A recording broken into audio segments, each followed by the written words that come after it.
मेरा नाम विक्रम है। मैं शहर से भागकर अपने पुराने गांव कालिकापुर लौटा था। शहर की नौकरी, झूठे रिश्ते और वो अनजानी बेचैनी मुझे खा रही थी। सोचा था कि गांव की शांति में कुछ दिन सुकून मिलेगा, लेकिन जिस रात मैं पहुंचा उसी रात से कुछ गलत लगने लगा।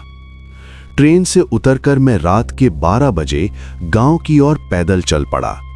सड़क कच्ची थी, दोनों तरफ घना जंगल।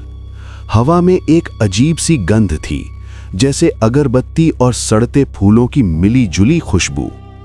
दूर कहीं एक कुत्ता रोया, फिर अचानक चुप हो गया, जैसे किसी ने उसका मुंह दबा दिया हो। मैंने सोचा शायद थकान की वजह से दिमाग भ्रम कर रहा है। घर पहुंचा तो दरवाजा खुला था। माँ बाप साल भर पहले गुजर चुके थे, घर खाली पड़ा था। अंदर घुसते ही मुझे लगा कोई मेरे पीछे पीछे आया है। मैंने मुड़कर देखा, कुछ नहीं, सिर्फ अंधेरा। मैंने लैंप जलाया और बिस्तर पर लेट गया, लेकिन नींद नहीं आई। छत पर कुछ खुरचने की आवाज आ रही थी, जैसे नाखून दीवार पर रगड़े जा रहे हों, धीरे धीरे, रुक रुक कर। सुबह हुई तो मैंने पड़ोसियों से पूछा। उन्होंने हंसकर टाल दिया, पुराना घर है बेटा, चूहे बिल्ली होंगे। लेकिन उनकी आंखों में डर था। शाम ढलते ही गांव सूना हो जाता, कोई बाहर नहीं निकलता। मैंने पूछा तो बूढ़ी दादी ने फुसफुसा कर कहा, यहां कुछ है जो रात में जागता है, पुराने मंदिर के पास मत जाना। मैं हंसा। मैंने सोचा अंधविश्वास है, लेकिन तीसरी रात कुछ ऐसा हुआ कि मेरी हंसी हमेशा के लिए गायब हो गई। रात के 2 बजे थे।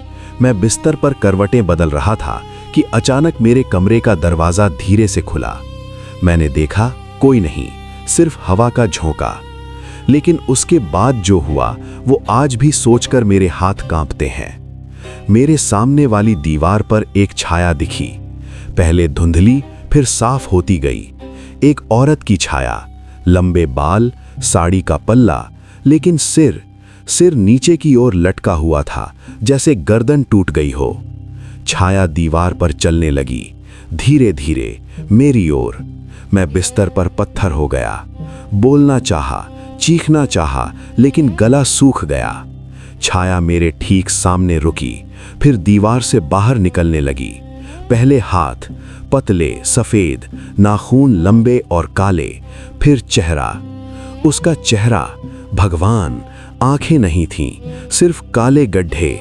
मुंह खुला हुआ, जैसे चीख रही हो, लेकिन कोई आवाज नहीं। बाल मेरे चेहरे पर आए, ठंडे, गीले, बदबूदार। उसने मेरे कंधे पर हाथ रखा। वो स्पर्श जैसे बर्फ का टुकड़ा छू गया हो। मैं किसी तरह बिस्तर से कूदा और बाहर भागा। गांव के चौक पर पहुंचा। वहां एक बूढ़ा चौकीदार बैठा था। मैं हाफते हुए बोला, घर में कोई है, कोई औरत? उसने मुझे देखा और चुपके से कहा, तू वो पुराना कमरा इस्तेमाल कर रहा है ना, जहां कभी राधा रहती थी? मैंने सहमति में सिर हिलाया। चौकीदार ने आह भरी। 50 साल पहले की बात है। राधा इस गांव की सबसे सुंदर लड़की थी। उसका प्रेमी शहर का था। शादी का वादा करके वो भाग गया। राधा पागल हो गई। एक रात उसने उसी कमरे में जहर खा लिया। मरने से पहले उसने कसम खाई थी, जो भी उस कमरे में अकेला सोएगा उसे अपना दर्द समझाएगी। वो कभी किसी को मारती नहीं, बस दिखाती है अपना दर्द बार बार, जब तक कि वो आदमी पागल ना हो जाए।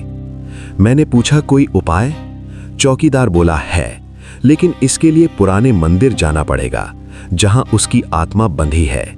लेकिन कोई जाता नहीं, जो गया वो लौटा नहीं। उस रात मैं घर नहीं लौटा, चौकीदार के साथ बैठा रहा। सुबह हुई तो मैंने सामान बांधा और जाने की सोची। लेकिन जब स्टेशन की ओर चला तो रास्ते में वो फिर दिखी, दिन दहाड़े, सड़क पर खड़ी, मुस्कुराती हुई, सिर्फ मुझे देख रही थी। दूसरे लोग गुजर रहे थे, लेकिन किसी ने उसे नहीं देखा। मैं ट्रेन में बैठा, ट्रेन चली। मैंने राहत की सांस ली, लेकिन खिड़की से बाहर देखा तो वो साथ चल रही थी, ट्रेन की रफ्तार से। बाल हवा में लहरा रहे थे। मुस्कुराहट अब और चौड़ी हो गई थी। अब मैं जहां भी जाता हूं वो मेरे साथ है, कभी आईने में, कभी छाया में, कभी रात के सपनों में। वो कुछ नहीं कहती, बस देखती रहती है और मुझे अपना दर्द महसूस कराती है। वो अकेलापन, वो धोखा, वो टूटा हुआ दिल। कभी कभी मुझे लगता है कि अब मैं पागल हो रहा हूं, क्योंकि अब मैं भी मुस्कुराने लगा हूं, उसकी तरह, खाली आंखों से।